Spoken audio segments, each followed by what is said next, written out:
माँ भवानी चरण में प्रणाम करता हूँ। मेरा प्रणाम स्वीकार हो गुरुदेव, मेरा प्रणाम स्वीकार हो माता, स्वीकार हो। इस कालखंड के महामानव साहब श्री हरिंद्रानंद जी और नीलम दीदी जी के चरण में प्रणाम करता हूँ। मेरा प्रणाम स्वीकार हो भैया, दीदी स्वीकार हो। इस ब्रह्मांड में जितने भी देवी देवतागण हैं सभी देवी देवतागण के कमल चरण में प्रणाम करता हूँ। मेरा प्रणाम स्वीकार हो, देवगण स्वीकार हो। दूर दराज से चर्चा स्थल पर जितना भी भाई और बहन उपस्थित हैं उनके एक एक कोमल चरण मेरा प्रणाम है। मेरे प्रणाम को स्वीकार करो भाई बहन। नमः शिवाय, नमः शिवाय, नमः शिवाय। भाई बहन साहब श्री हरिंद्रानंद बहुत ही कठिन परिश्रम करके उन्होंने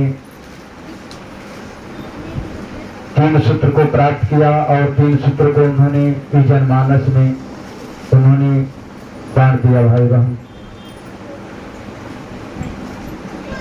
3 सूत्र कहिए तो बहुत अनमोल है और इस 3 सूत्र के माध्यम से आज सारे भाई बहन जितने लोग हम लोग यहाँ पे जुटे हैं कितनी सुख शांति प्राप्त हो रहा है।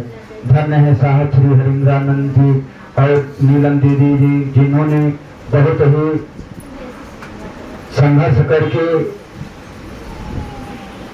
3 सूत्र हम लोगों तक पहुंचाया है। उनके चरणों में कोटि कोटि प्रणाम है। तो 3 सूत्र क्या है जिसके माध्यम से शिव जी हमारे गुरु हो जाएंगे। साहब जी ने कहा था कि 3 सूत्र के माध्यम से शिव जी मेरे गुरु हो जाएंगे। तो 3 सूत्र एक गुरु से मिले रहने का एक तरीका है। जिस तरह से बगैर सूत्र के कोई सवाल नहीं हल किया जा सकता, उसी प्रकार से साहब जी ने महादेव को पाने के लिए 3 सूत्र उन्होंने दिया है कि इस सूत्र जो है इस सूत्र के आधार से शिव जी को गुरु हम मान सकेंगे और हो जाएंगे वो। तो 3 सूत्र क्या है?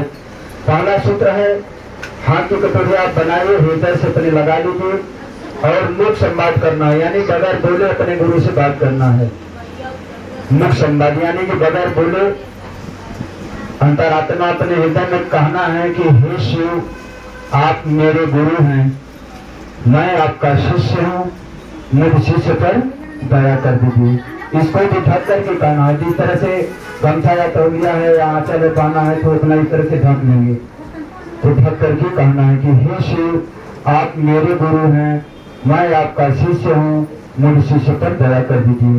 ये पहला सूत्र है।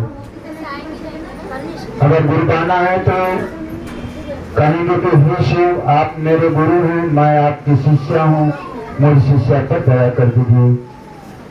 इस बात को चाहे गुरु भाई हो या गुरु बहन 5 बार अपने गुरु से कहना है बगैर बोले। और जो भी गुरु से दया की याचना करना है, मांगना है, उसको इतना मांगिए और बगैर बोले कहिए। क्योंकि हृदय में बात कही हुई परमात्मा तक पहुंची, इसलिए आत्मा नहीं कि हम बोलते रहें और कहते रहें। पहले नहीं ज्ञान था, साहब जी ने नहीं बात हम लोग को पता था तो जाते थे तो मंदिर में बोल बोल कर मांगा करते थे।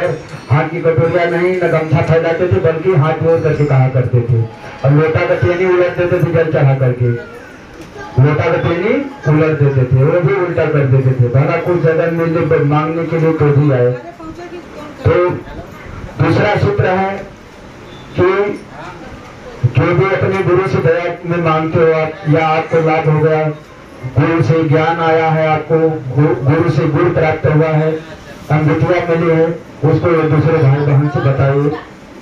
इसी तरह से आपका गुरु की बात हो जाएगा, यानी गुरु को चर्चा हो जाएगी। चर्चा का मतलब बातचीत होता है। तो अपनी अंगूठियों को जब दूसरे से बताएंगे तो वो चर्चा हो गया। या तो किसी से कहते हैं कि हे बहनी या हे भाई आप महादेव को इतना गुरु मान लो या शिव जी को, तो तुरंत पूछेगा कि आप माने हो तो क्या पाए हो। तो अपनी अनुभूतियां को उसे बताना। तो अनुभूतियां जब वो सुनेगा तो उसको लगेगा कि थोड़ा एक बार हम भी कह के देखते हैं। भाई लेना देना तो कोई है नहीं, भाई लेना तो बहुत कुछ है लेकिन देना कुछ नहीं है, लगता कुछ नहीं है, मिलता बहुत कुछ है। अगर उसे विश्वास हो जाए तो एक बार तो महादेव को कभी छोड़ेगा नहीं, जब तक सांस चलेगी तब तक नहीं छोड़ेगा।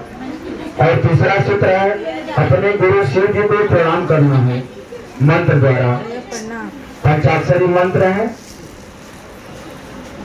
प्रणाम करिए। प्रणाम करना जैसे साहब जी ने कहा नमन करना है, प्रणाम करना है, तो मंत्र से प्रणाम करिए अपने गुरु को। प्रणाम करने की दो विधि है। एक विधि है आटका विधि, जो कि हम इस तरह से मुद्रा के आसन में बैठ करके कर सकते हैं। जब सांस अंदर की तरफ जाती है तो नमः बोली और बाहर आती है तो शिवाय बोली। ये भी बगैर बोले, यानी कि आवाज नहीं आएगी, अपने अंदर हृदय में नमः सांस लेते समय नमः और बाहर आते समय सांस को शिवाय बोलना है। इस विधि से अपने गुरु को प्रणाम करना है। दूसरा विधि है ये माला विधि है। तो माला विधि में तो 108 है गिनती बनाया हुआ है, दाना है उसमें रुद्राज का। तो जहाँ आपका 109वां दाना है वहां से आप माला को पकड़िए और जब उंगली रखती है काने पर तो नमः बोलिए और जब उंगली से घीते हैं तो शिवाय बोलिए। यानी उंगली रखते समय नमः बोलना है और घीते समय शिवाय बोलना है, नमः शिवाय। फिर जब आपका 108 बार पूरा हो जाएगा तो खुद ही आपका 9वां दाना आ जाता है, आपको पता हो जाता है मेरा हो गया। और ये भी मन से, ये मन जब तक नहीं जुड़ेगा तब भी काम नहीं होगा। इसलिए कबीर साहब जी कहेंगे कि माला फिरे कर में अजीत फिरे मुख माही और मनवा तो 34 फिरे, ये तो सुमिरन नहीं। तो जब मेरे हाथ में माला दाना पे उंगली नाच रही है, घूम रही है और जी तो यहाँ अंदर नमः शिवाय बोल रहे, मन तो मेरा घूम रहा है पूरा, यहाँ से काशी मेरा ने चक्कर लगा रहा है, तो फिर बात तो नहीं बनेगी, बंदा नहीं कर क्या कि मन से ही हमने गुरु बनाया है। जब तक वो मन लगेगा नहीं, मन को ऐसा लगना चाहिए कि नहीं हम गुरु को ही प्रणाम कर रहे हैं। और ये मन तभी उसको पता, हर किसी को पता लग जाए कि मेरा मन कहाँ भाग रहा है, तो जुड़ेगा तभी उसे पता लग जाए। दूसरा कोई नहीं बता सकता कि मन जुड़ रहा है आपका कि नहीं, लेकिन आपको जरूर पता लगेगा कि मन जुड़ रहा है। जब मन जुड़ेगा तो आंखों से आंसू चलेंगे बस। दूसरा आप जब आंसू चलेंगे तो लगेगा कि उस समय तो कोई इच्छा नहीं रहती न मांगने की न कुछ कहने की, बस आंसू चलता है। लगता है कि सबसे ज्यादा सुख तो महादेव के चरणों में है, कुछ नहीं चाहिए, कुछ मांगने की इच्छा नहीं है गुरु। बस आपको भजन भी बहुत अच्छा लगता है, बस आपका एक सुमिरन करते रहे, भजन करते रहे, आपकी चर्चा करते रहे, मन लगता है तो ऐसी आवाज आती है जैसे। उनको पाना बहुत आसान है, बहुत कठिन भी है, बहुत आसान भी है। जितना आसान है उतना कठिन भी है।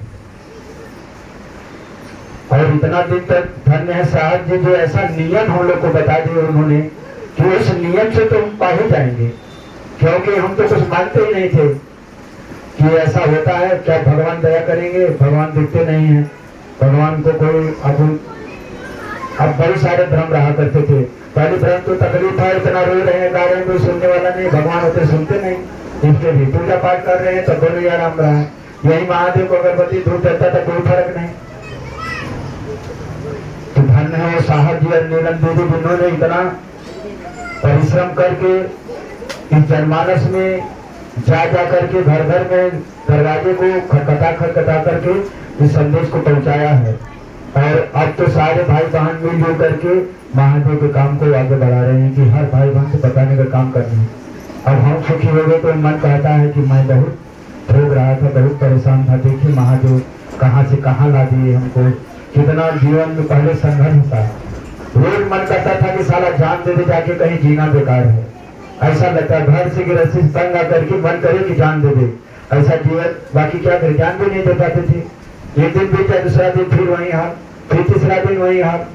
साला पढ़ाई लिखाई होकर के भी फिर ऐसी कौन सी ऐसी समस्या को पीछा नहीं छोड़े। लोग कहते हैं कि पढ़ा लिखा ना इंसान हो तो झगड़ा करता है, जो बात का बात बहस करता है और जो बात बात पे लड़ाई हो जाती है। हम कहते हैं पढ़ा लिखा होकर के भी ऐसी परिस्थिति होती है कि झगड़ा रोज करेगा वो। लोग कहते हैं दिन कतार बात हो जाती है, पढ़े लिखे दोनों पति पत्नी लेकिन बोलते हैं, झगड़ा आपस में करते हैं, मरने मारने की नौबत आ जाती, फिर पता चलता है कि फिर अरे सब कैसे हो गया, ये क्या हो गया। तो ये सब दोष है। समाधान इसका तभी होगा जब आप उस परम पिता के शरण में जाएंगे।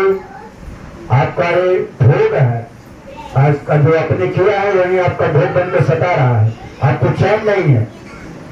अगर झगड़ा हो जाए पत्नी से, भले खाना बना हो, गुस्सा में उठे हम ही मार दे तो तमाचा बच्चों को, या वही मार दे, फिर उसके बाद खाना कोई खाएगा नहीं, खाएगा, सो जाएगा। क्योंकि मारने के बाद